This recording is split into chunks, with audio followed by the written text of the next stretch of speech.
Janshakti news, जनतेसाठी जनतेसोबत। कैसे पुलिस हो आप, कैसे पुलिस हो? मार रहे हो आप लोग, कपड़े मार रहे हो आप लोग।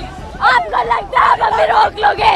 कैसे कैसे लाठी चार्ज कर रहे हैं? देखो देखो देखो देखो देखो देख सकते हो दोस्तों यहाँ पे।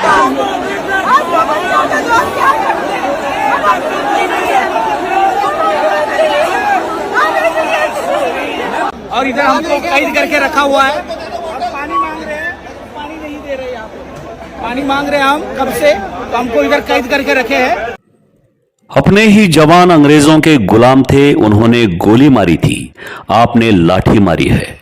हम तो शहीद हैं, हर युग में जन्म लेंगे। दिल्लीतील आंदोलनादरम्यान जखमी झालेल्या एका तरुणाच्या तोंडून निघालेल्या या शब्दांनी सर्वांना अंतर्मुख केले असून हे शब्द आज देशभरात चर्चेचा विषय ठरत आहेत। या घटनेनंतर लोकशाही, अभिव्यक्ती स्वातंत्र्य आणि आंदोलन करण्याच्या अधिकारावर पुन्हा एकदा प्रश्नचिन्ह उपस्थित झाले आहे। 20 जुलै रोजी दिल्लीत संसदेकडे मोर्चा निघाला असताना पोलिसांनी आंदोलनकर्त्यांना रोखले। त्यानंतर झालेल्या गोंधळात अमानुष लाठीचार्ज झाला। सोशल मीडियावर समोर आलेल्या काही व्हिडिओमध्ये धक्काबुक्की, गोंधळ आणि जखमी आंदोलनकर्ते दिसत आहेत। या घटनेमुळे विद्यार्थी, पालक आणि विविध सामाजिक संघटनांमध्ये तीव्र संताप व्यक्त केला जात आहे।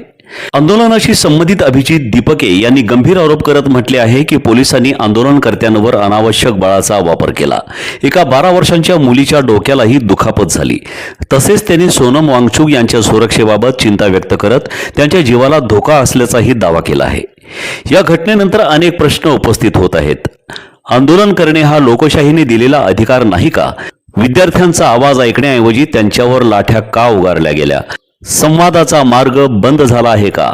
असहमती व्यक्त करणे हा गुन्हा समजला जात आहे का? लोकशाहीत सरकारवर टीका करणे, प्रश्न विचारणे आणि शांततेच्या मार्गाने आंदोलन करणे हा प्रत्येक नागरिकाचा घटनात्मक अधिकार मानला जातो।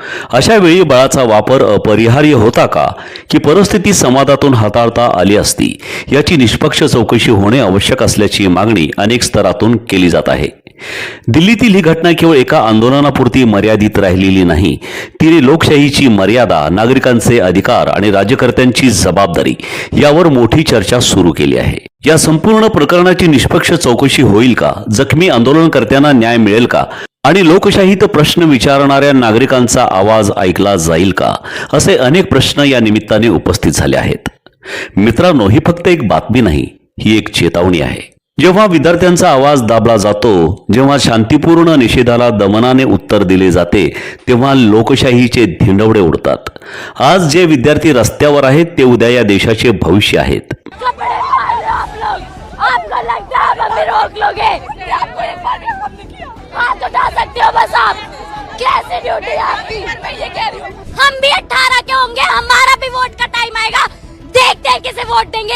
एक भी किसी सरकार को वोट नहीं देने के सारे चोर हैं, सारे चोर हैं। मोदी चाहते हैं कि हम चाय बेचे, हम भी चाय वाले बन जाए। फ्यूचर के लिए लड़ना गलत है, अपने फ्यूचर की लड़ना गलत है। करेंगे ऐसी नौकरी का जब जनता ही नहीं बचेगी। मित्रों कहने से काम नहीं चलता है, मित्र मानना भी पड़ता है। मैं भी सपोर्ट करती थी बीजेपी को, पर अब मजाल है मैं किसी को दे दूं तो वोट। नेता अनपढ़ नेता को बना दिया एजुकेशन मिनिस्टर, उसको एजुकेशन का ही नहीं आता होगा। सोलापूरकरांनो, आनंद, उत्साह आणि धमाल घेऊन आली आहे मनोरंजन नगरी। लहान मुलांसाठी खास ऑफर, अवघ्या 100 रुपयात तब्बल 5 सुपरहिट गेम्स, वॉटर बोट, मिकी माउस, ट्रेन, जम्पिंग जपांग आणि ड्रॅगन राईड। याशिवाय कमी दरात मोठ्या मुलांसाठी थरारक ब्रेक डान्स राईड दररोज संध्याकाळी 4 ते रात्री 10 वाजेपर्यंत सुरू। मग वाट कसली पाहताय? आजच या आणि धमाल मनोरंजनाचा मनसोक्त आनंद घ्या। मनोरंजन नगरी, होम मैदान, पासपोर्ट कार्यालयासमोर, सोलापूर। संपर्क 9096521330।